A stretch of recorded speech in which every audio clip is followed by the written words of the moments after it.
Ya itu satu. Yang kedua, kalian tahulah ancaman itu banyak untuk saya. Kalian tahu seperti apa, dan mungkin nggak akan bisa saya ceritakan semua gitu ya, tapi kalian udah tahu lah ya itu. Dan saya juga apa ya, miris juga ngeliat apologetika yang jual-jual agama itu. Saya juga sedih untuk itu ya. Saya melihat banyak kengerian gitu yang nggak pernah saya tahu sebelumnya. Itu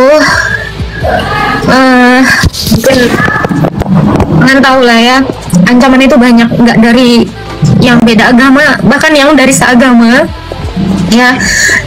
Ini terkait yang suka ya calo-calo donasi, kalian tahu ya. Makanya saya bilang saya agak ngeri melihat dunia ini gitu, yang tidak pernah saya tahu gitu. Dan apologetika sekarang ini nggak baik-baik aja, kalian harus mengerti ini juga. Bukan masalah takut ya, tapi saya lebih kepada kecewa kepada orang Kristen sendiri. Kecewa saya luar biasa. Hampir semuanya saya kecewa, tapi kecewa saya tidak membuat saya hilang iman gitu ya. Itu jadi ada banyak sekali faktor gitu.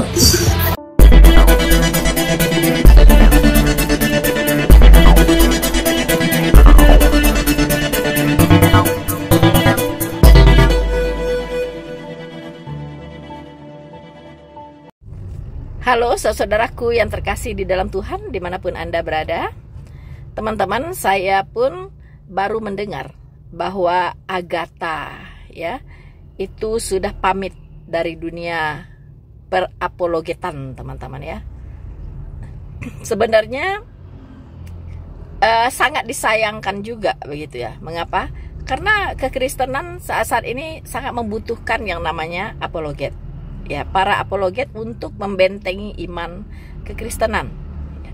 Tetapi memang kadang di dalam perjalanan berapologetika itu banyak tantangan yang harus siap kita hadapi, teman-teman. Ya. Tapi saya punya pesan ya untuk para apologet ya yang ada di negara Konoha khususnya, teman-teman. Sebaiknya kita memang cerdik seperti ular, tulus seperti merpati. Ya, mengapa? Karena yang namanya dunia apologet itu di Indonesia tidak baik-baik saja, teman-teman. Ya, banyak sekali tantangannya. Ibaratnya kita dikelilingi oleh harimau, ya singa yang mengaum-ngaum, yang siap setiap saat untuk menerkam kita, teman-teman. Nah, selalu saya punya prinsip, karena itu dalam berapologetika selagi kita berdomisili di negara Konoha ini, teman-teman, di mana hukum itu belum ditegakkan secara adil ya. Dan kita sudah tahu bahwa ketika Islam ya menghujat kekristenan, itu namanya berdakwah. Ketika Kristen menjawab dan balik bertanya, itu biasanya disebut dengan menghujat, teman-teman ya, penghujatan. Nah, ini terdapat di sini ketidakkonsistenan ya dari umat sebelah, teman-teman, dan juga dari aparat hukum ya yang ada di Indonesia. Nah, ini tantangan kita. Karena itu saya mengambil satu posisi di mana selagi kita ada di negara Konoha, ya kita cukup menangkis semua serangan-serangan dari sebelah sana. Ya, itu dengan hanya menggunakan Alkitab sebagai kebenaran yang kita jadikan alat satu-satunya untuk menangkis semua serangan tersebut. Karena Alkitab tidak kekurangan cara, Alkitab tidak kekurangan dalil untuk menangkis semua serangan-serangan dari sebelah sana, teman-teman ya. Kita tidak butuh kitab lain, kita tidak butuh apapun di luar Alkitab untuk menyatakan kebenaran itu. Nah, dari pengalaman saya, kita menyampaikan kebenaran hanya dengan menggunakan Alkitab saja pun itu sudah cukup membuat mereka kelimpungan, teman-teman ya. Sudah cukup membuat mereka kejang-kejang. Begitu ya. Jadi kalau Agatha dan teman-teman yang lain masih berdomisili di Indonesia dan memakai jurus menyerang balik, nah saya kira memang resikonya cukup berat ya teman-teman. Itulah sebab Edis TV ya, Edis TV, kemudian Sofiatul, Bapak Saifuddin Ibrahim itu mau rela bayar harga yang sangat mahal ya dengan meninggalkan Indonesia. Mereka pindah ke Amerika untuk menjalankan misi mulia mereka, yaitu sebagai apologet teman-teman, dimana memang gaya berapologetika mereka itu spesifik ya, dimana mereka lebih berbicara tentang Islamologi begitu teman-teman ya. Jadi mereka bisa menelanjangi Islam, bisa menyerang Islam ya tanpa batas, karena mereka aman ya, dimana mereka berada di wilayah hukum yang tidak tersentuh oleh hukum Indonesia begitu teman-teman ya. Tapi bagi kita yang masih berada di Konoha ini ya, kita harus cerdik seperti ular, tulus seperti merpati. Dan juga memang Tuhan maunya kita memberitakan Injil teman-teman ya, Injil yang kita beritakan, kebenaran firman Tuhan yang kita suarakan begitu. Jadi semoga kedepannya tidak ada lagi ya Agatha yang lain ya. Kalaupun Agatha diserang oleh sesama Kristen, ya kan, itu yang saya dengar dari salah satu kekecewaan dia. Tidak perlu undur diri Agatha, ya. Anda cukup mengcounter serangan tersebut, ya, dengan baik begitu. Saya juga pernah mengalami ya, ketika saya diserang oleh sesama Kristen. Mereka mengatakan bahwa saya bukan Tritunggal tapi oneness. Ya. Saya tidak kecewa dengan orang Kristen. Saya cukup membalas, mengcounter ya anggapan kekeliruan mereka itu dengan membuat satu video begitu ya, konten yang khusus mengcounter itu. Begitu teman-teman ya. Kekristenan sekarang tidak berjalan mundur ya. Di seluruh dunia itu kekristenan berkembang dengan sangat pesat ya.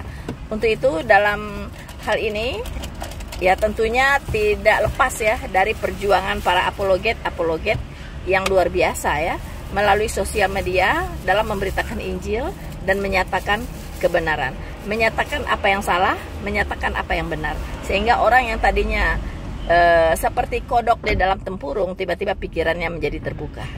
Begitu teman-teman. Nah, dalam kesempatan ini saya akan menampilkan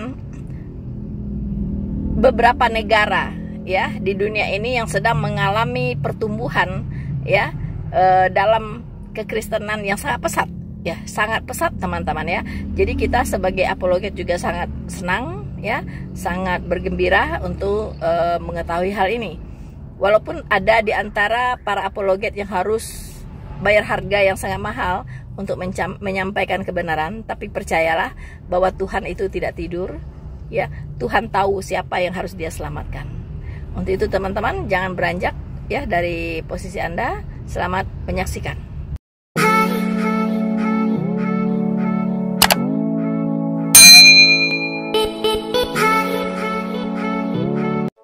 Pada tahun 2024, dunia mengalami perubahan dramatis, di mana banyak orang meninggalkan agama lama mereka dan beralih ke Kristen. Namun, fenomena ini bukan sekadar tentang angka. Ini adalah perjalanan transformasi hidup, merangkul budaya baru, dan menemukan jalan baru. Hari ini, di saluran Jejak Media, kita akan membahas 10 negara di mana orang secara rutin berpindah agama ke Kristen. Kita akan mengeksplorasi alasan di balik fenomena ini, serta motivasi yang mendorong mereka untuk mengambil langkah yang mengubah hidup seperti itu. Sebelum kita menyelami lebih dalam, kami mengajak Anda untuk memberikan like dan berlangganan saluran kami. Dukungan Anda sangat membantu kami untuk menghadirkan konten yang lebih berharga. Pastikan untuk menonton sampai akhir, karena 2 negara terakhir akan benar-benar mengejutkan Anda. Nomor 10, Malaysia. Malaysia, sebuah negara di Asia Tenggara, memiliki populasi lebih dari 35 juta orang. Meski mayoritas penduduknya adalah Muslim, lebih dari 60% mengidentifikasi diri sebagai Muslim, Kristen merupakan salah satu agama minoritas yang berkembang pesat. Pada tahun 2023, jumlah orang Kristen di Malaysia diperkirakan sekitar 9,2% dari total populasi, dan pada tahun 2024, persentase ini meningkat hampir mencapai 10%, dengan semakin banyak orang yang berpindah agama setiap hari. Perkiraan menunjukkan bahwa sekitar 50 hingga 60 orang berpindah agama ke Kristen setiap harinya di Malaysia, suatu peningkatan yang signifikan dibandingkan dengan tahun-tahun sebelumnya. Pertumbuhan ini terutama terlihat di kalangan kelompok-kelompok pribumi tertentu, serta etnis minoritas seperti Tionghoa Malaysia dan beberapa pemuda perkotaan. Lalu, apa yang mendorong mereka untuk meninggalkan iman lama dan beralih ke Kristen? Salah satu alasan utamanya adalah rasa kebersamaan dan kepemilikan yang dialami oleh banyak orang yang baru bertobat di lingkungan Kristen. Banyak yang menemukan pesan Kristen tentang kasih karunia, cinta, dan keselamatan sangat menarik, terutama dalam dunia yang bergerak cepat ini. Selain itu, peningkatan kebebasan untuk menjalankan agama di beberapa daerah di Malaysia telah mendorong lebih banyak orang untuk mengeksplorasi dan memeluk agama Kristen. Bagi banyak orang Kristen baru, gereja memainkan peran sentral dalam kehidupan mereka. Gereja-gereja, terutama di kota-kota besar seperti Kuala Lumpur, berkembang pesat, menyediakan ruang bagi orang-orang untuk berdoa, berkumpul, dan belajar.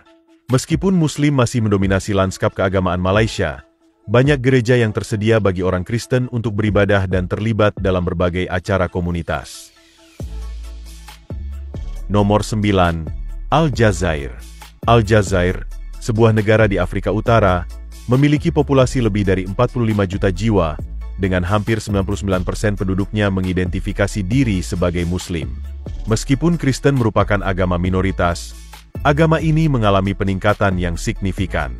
Pada tahun 2023, diperkirakan ada sekitar 100.000 orang Kristen di negara ini, dan pada tahun 2024, jumlah tersebut tumbuh menjadi sekitar 120.000, menunjukkan peningkatan signifikan dengan tambahan 20.000 orang yang berpindah agama dalam 1 tahun.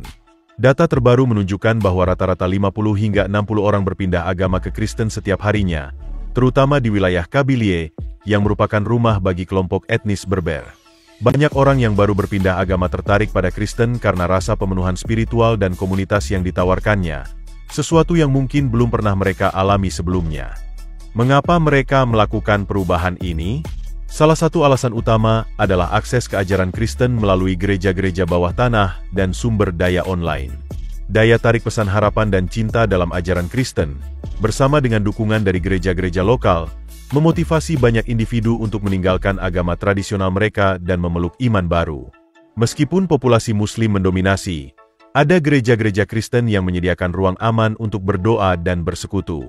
Komunitas Kristen di Aljazair terus tumbuh, didorong oleh kekuatan iman mereka dan keinginan untuk menemukan jalan spiritual yang baru. Nomor 8. Maroko. Maroko, sebuah negara dengan mayoritas Muslim dan populasi sekitar 37 juta jiwa, telah melihat peningkatan perlahan dalam jumlah orang Kristen dalam beberapa tahun terakhir. Meskipun 99% penduduk Maroko beragama Islam, pada tahun 2023 diperkirakan ada sekitar 31.000 orang Kristen yang tinggal di negara ini. Pada tahun 2024, jumlah ini meningkat menjadi hampir 35.000, menunjukkan bahwa komunitas Kristen berkembang meskipun perlahan. Sekitar 15 hingga 20 orang berpindah agama menjadi Kristen setiap hari, dengan pertumbuhan yang sangat terlihat di daerah perkotaan seperti Casablanca dan Rabat. Banyak dari orang Kristen baru ini berasal dari latar belakang Muslim dan mencari pesan spiritual Kristen yang menawarkan hubungan pribadi dan rasa komunitas. Mengapa mereka memilih untuk berpindah agama? Bagi banyak orang, itu adalah pesan harapan, pengampunan, dan kasih karunia yang sangat menggugah hati. Para murtadin juga menghargai hubungan yang lebih pribadi dengan Tuhan yang dapat mereka kembangkan melalui ajaran Kristen. Iman Kristen memberikan rasa kepemilikan spiritual baru yang, menurut sebagian orang, hilang dalam iman mereka sebelumnya. Meskipun gereja-gereja di Maroko sedikit dan jarang, komunitas Kristen menemukan cara untuk berkumpul dan beribadah. Beberapa gereja bahkan menawarkan layanan secara diam-diam. Pertumbuhan Kristen yang lambat namun konsisten di Maroko mencerminkan kekuatan dan ketahanan mereka yang memilih untuk memeluk iman Kristen, meskipun menghadapi berbagai tantangan. Nomor 7. Arab Saudi. Arab Saudi, tempat kelahiran Islam, adalah negara di mana agama Kristen sebagian besar dipraktikkan secara sembunyi-sembunyi. Dengan populasi lebih dari 35 juta jiwa, hampir seluruh penduduk negara ini beragama Muslim, dan praktik agama lain di depan umum dilarang. Meskipun demikian, diperkirakan ada sekitar 1,4 juta orang Kristen di Arab Saudi pada tahun 2023. Pada tahun 2024, jumlah ini meningkat menjadi 1,5 juta, dengan pertobatan kecil namun stabil, terutama di kalangan pekerja migran. Faktanya, sekitar 20 hingga 30 orang diyakini berpindah agama menjadi Kristen setiap hari di Arab Saudi, meskipun ada risiko signifikan yang terlibat. Banyak dari orang Kristen baru ini berasal dari komunitas ekspatriat, tetapi ada juga beberapa penduduk setempat yang secara rahasia telah berpindah agama karena daya tarik pesan cinta dan keselamatan yang ditawarkan oleh agama Kristen. Mengapa orang-orang ini mempertaruhkan segalanya untuk berpindah agama? Bagi banyak orang, itu adalah kebebasan spiritual yang dijanjikan oleh agama Kristen, sesuatu yang sangat beresonansi dengan mereka yang merasa dibatasi oleh lingkungan keagamaan mereka saat ini. Banyak yang berpindah agama melaporkan menemukan kedamaian, harapan, dan hubungan yang lebih dalam dengan Tuhan setelah memeluk agama Kristen. Meskipun mempraktikkan agama Kristen di Arab Saudi sulit, terutama bagi penduduk setempat, ada gereja-gereja bawah tanah di mana orang Kristen berkumpul untuk beribadah secara rahasia. Bagi mereka yang berpindah agama, iman menawarkan perjalanan spiritual yang mendalam, meskipun dengan tantangan signifikan yang harus mereka hadapi. Sebelum kita melanjutkan, penting untuk dicatat bahwa meskipun populasi Kristen tumbuh di negara-negara yang telah kita bahas sejauh ini, jumlahnya masih relatif kecil dibandingkan dengan wilayah lain. Namun, itulah sebabnya Anda perlu menonton sampai akhir, karena dua negara terakhir dalam daftar ini menyaksikan jumlah konversi yang mengejutkan, dengan ribuan orang berpindah agama menjadi Kristen setiap hari, yang Anda tidak ingin melewatkannya. Nomor 6. Mesir. Mesir, pusat budaya dunia Arab, memiliki populasi lebih dari 100 juta jiwa, dengan sekitar 90% penduduknya mengidentifikasi sebagai Muslim. Secara historis, Mesir memiliki kehadiran Kristen yang kuat melalui komunitas Kristen Koptik, yang mewakili sekitar 10% dari populasi. Namun, dalam beberapa tahun terakhir, konversi dari Islam ke Kristen mulai meningkat, meskipun seringkali dilakukan secara sembunyi-sembunyi karena risiko sosial dan hukum yang terlibat. Pada tahun 2023, diperkirakan terdapat sekitar 13 juta orang Kristen di Mesir, sebagian besar dari gereja Koptik. Pada tahun 2024, jumlah ini sedikit meningkat menjadi 13,2 juta, menunjukkan bahwa semakin banyak orang diam-diam berpindah agama ke Kristen meskipun menghadapi berbagai tantangan. Ada laporan bahwa sekitar 14.000 Muslim berpindah agama menjadi Kristen setiap tahun, yang berarti rata-rata sekitar 38 orang sehari. Mengapa orang-orang di Mesir berpindah agama? Banyak yang tertarik pada pesan perdamaian dan keselamatan pribadi yang ditawarkan oleh agama Kristen. Dukungan dari jaringan Kristen bawah tanah juga membantu mereka yang ingin tahu lebih banyak tentang iman dan bersedia mengambil risiko untuk berpindah agama. Bagi banyak orang, ini bukan sekadar perubahan keyakinan, melainkan perjalanan spiritual yang transformatif yang menawarkan rasa damai dan tujuan batin. Meskipun ada risiko yang signifikan, terdapat gereja-gereja Kristen, terutama dalam komunitas Koptik, di mana orang dapat beribadah. Banyak orang yang berpindah agama menemukan pelipur lara dalam sistem pendukung gereja. Meskipun perpindahan agama di depan umum masih jarang terjadi, populasi Kristen di Mesir tumbuh perlahan, bahkan di tengah tantangan yang dihadapi oleh masyarakat.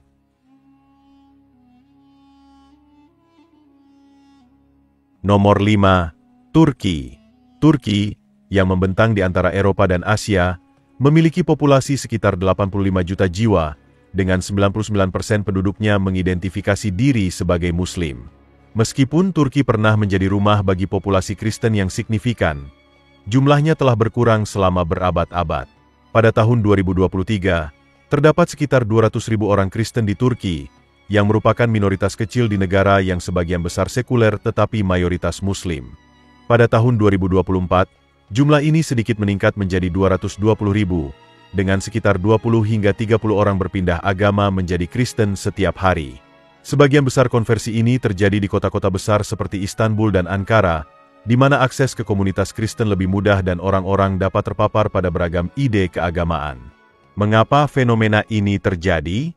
Banyak orang yang baru bertobat menggambarkan keinginan untuk menemukan kebebasan spiritual dan hubungan yang lebih dalam serta lebih pribadi dengan Tuhan, yang mereka rasakan dalam agama Kristen. Pesan cinta, harapan, dan pengampunan sangat beresonansi dengan mereka yang merasa kebutuhan spiritual mereka tidak terpenuhi dalam iman sebelumnya.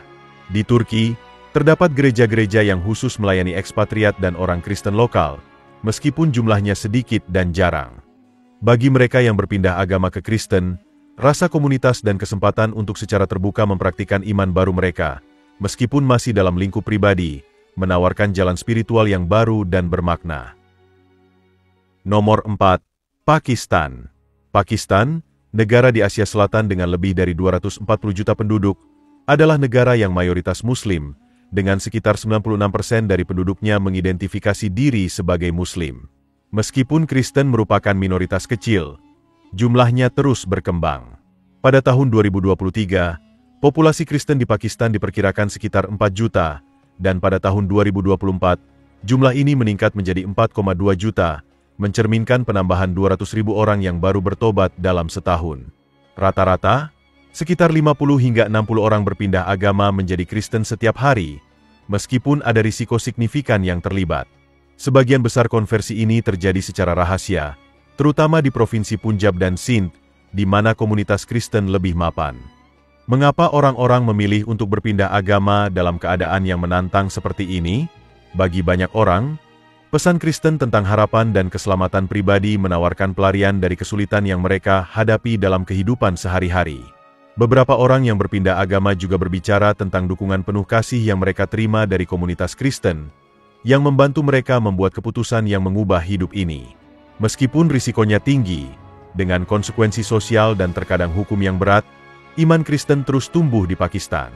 Gereja, meskipun seringkali jumlahnya terbatas, memainkan peran penting dalam kehidupan para murtadin baru. Mereka menawarkan ruang yang aman untuk berdoa dan terhubung dengan iman baru mereka, memberikan dukungan yang sangat dibutuhkan di tengah tantangan yang mereka hadapi. Nomor 3. Afghanistan. Apakah Anda terkejut mendengar bahwa Afghanistan ada dalam daftar ini? Seharusnya tidak. Meskipun menjadi negara di mana 99,7% penduduknya mengidentifikasi diri sebagai Muslim, terdapat tanda-tanda perpindahan agama ke Kristen yang mungkin mengejutkan banyak orang. Afghanistan memiliki populasi sekitar 40 juta jiwa, dengan komunitas Kristen sebagian besar tetap berada di bawah tanah, karena hukum agama yang ketat dan konsekuensi berat bagi mereka yang berpindah dari Islam. Pada tahun 2023, diperkirakan ada sekitar 15.000 orang Kristen yang tinggal di Afghanistan, sebagian besar secara rahasia. Namun, pada tahun 2024, jumlah ini sedikit meningkat menjadi 18.000, dengan rata-rata 8 hingga 10 orang berpindah agama menjadi Kristen setiap hari, terutama di komunitas tersembunyi. Penting untuk diingat bahwa perpindahan agama ini sangat berisiko.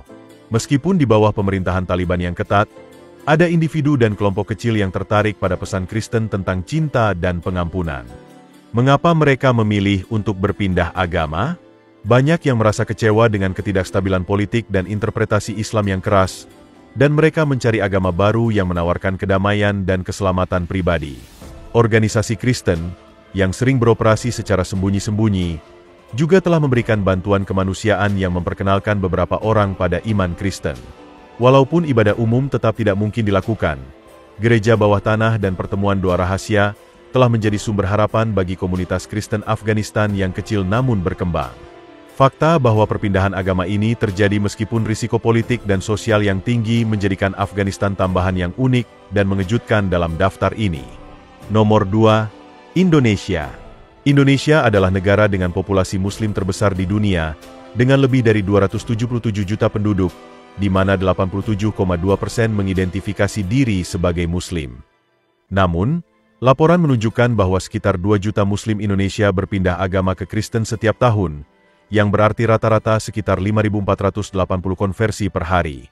Banyak dari mereka berasal dari daerah pedesaan, di mana mereka menemukan pekerjaan misionaris Kristen atau mengenal iman melalui jejaring sosial. Apa yang mendorong perubahan ini? Kelas menengah yang berkembang dan paparan terhadap ide-ide global telah mendorong beberapa orang Indonesia untuk mengeksplorasi agama lain.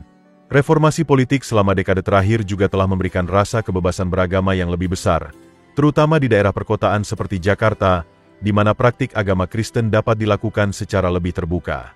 Munculnya gereja-gereja rumah dan komunitas Kristen kecil telah memungkinkan banyak orang untuk belajar tentang iman dalam suasana yang lebih pribadi. Meskipun ada pertumbuhan ini, Indonesia tetap merupakan negara yang sangat beragam, dengan para pemimpin politik yang sering menekankan pentingnya persatuan dalam keragaman. Bagi banyak orang yang berpindah agama, kekristenan menawarkan pesan harapan dan kedamaian di negara di mana ketegangan agama terkadang dapat berkobar. Meskipun jumlah gereja relatif kecil, banyak orang Kristen menemukan bahwa mereka dapat menjalankan iman mereka dengan relatif bebas, terutama di provinsi-provinsi tertentu di mana populasi Kristen sudah mapan.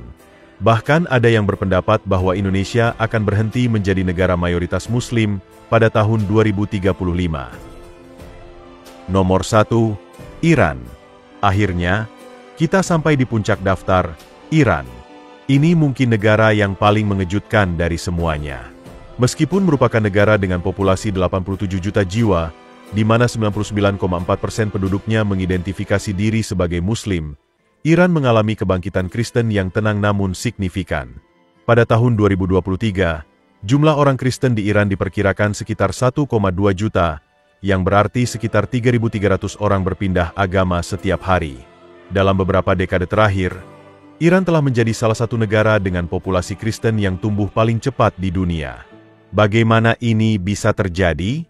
Banyak orang Iran semakin tidak puas dengan kontrol politik dan agama yang diberlakukan oleh pemerintah. Kekecewaan terhadap interpretasi Islam yang ketat dan keinginan untuk kebebasan spiritual pribadi mendorong banyak orang untuk mencari agama Kristen. Gerakan gereja bawah tanah di Iran telah berkembang pesat, didukung oleh outlet media Kristen dan layanan online yang menjangkau orang-orang di rumah mereka. Tokoh politik di Iran telah mengakui pertumbuhan ini, dengan beberapa ulama memperingatkan tentang penyebaran agama Kristen, sementara yang lain berusaha membatasinya. Namun, meskipun ada tekanan ini, jumlah orang yang berpindah agama ke Kristen terus meningkat. Gereja-gereja rahasia dan pertemuan doa bawah tanah menawarkan tempat bagi orang Iran untuk terhubung dengan iman baru mereka. Pertumbuhan agama Kristen di Iran tidak hanya mewakili perubahan agama, tetapi juga transformasi budaya dan spiritual yang lebih dalam yang terjadi diam-diam di seluruh negeri.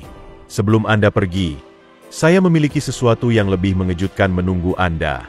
Anda baru saja melihat bagaimana negara dapat terpengaruh oleh imigrasi. Tetapi bagaimana jika saya memberitahu Anda bahwa ada negara-negara di mana seluruh kelompok orang dilarang? Ya, dilarang. Saya telah membahas kemarin dan Anda bisa menontonnya. Terima kasih telah menonton video ini dan sampai jumpa di sana.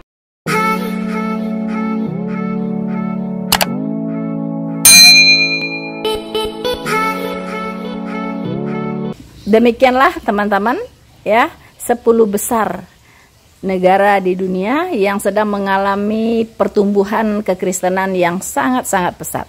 Dan kita patut bersyukur kepada Tuhan, ya, karena Indonesia menempati tempat kedua setelah Iran, teman-teman, ya. Jadi memang firman Tuhan mengatakan yang terdahulu akan yang menjadi terkemudian, yang terkemudian akan menjadi terdahulu. Dan firman Tuhan pasti digenapi. Untuk itu teman-teman, para apologet Indonesia, jangan berkecil hati, ya. Firman Tuhan tidak pulang dengan sia-sia. Teruslah berkarya, teruslah bersemangat, dan jangan lupa cerdik seperti ular, tulus seperti merpati. Bersama saya Rina Solihin, Tuhan Yesus memberkati kita semua. Maranatha.